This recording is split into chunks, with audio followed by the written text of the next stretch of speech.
ગુજરાત ન્યૂઝમાં આપનું સ્વાગત છે। મુખ્યમંત્રી ભૂપેન્દ્ર પટેલે આરોગ્ય મંત્રી ઋષિકેશ પટેલની વિશેષ ઉપસ્થિતિમાં ગાંધીનગર ખાતે આરોગ્ય સમીક્ષા કેન્દ્રનું નેશનલ ડોક્ટર્સ ડે લોકાર્પણ કર્યું। રાજ્યના નાગરિકો માટેની આરોગ્ય વિષયક સેવા સુવિધાઓનું એક જ છત્ર હેઠળ મોનિટરિંગ અને સર્વગ્રાહી સમીક્ષા થઈ શકે તે માટે ગાંધીનગર ખાતે મુખ્યમંત્રી ભૂપેન્દ્ર પટેલે કર્યું હતું। આરોગ્ય મંત્રી ઋષિકેશ પટેલની વિશેષ ઉપસ્થિતિમાં આરોગ્ય સમીક્ષા કેન્દ્રનું લોકાર્પણ કર્યું હતું।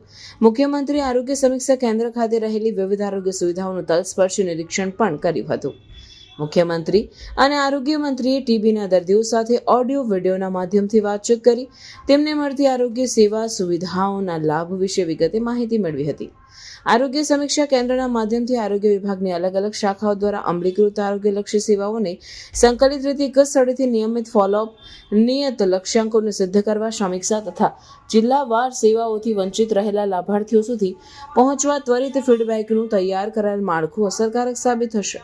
આ ઉપરાંત રાજ્ય સરકાર દ્વારા લોકોને ઘરે બેઠા ફોન ઉપર આરોગ્યલક્ષી યોજનાઓની માહિતી તથા સ્વાસ્થ્ય સંબંધી કોઈ પણ સલાહ, સૂચન કે પરામર્શ મળી રહે તે માટે આરોગ્ય સમીક્ષા કેન્દ્રના હેલ્થ હેલ્પલાઇન નંબર 104 કાર્યરત કરવામાં આવશે તેમજ PMJ હેલ્પલાઇન પણ શરૂ કરવામાં આવશે।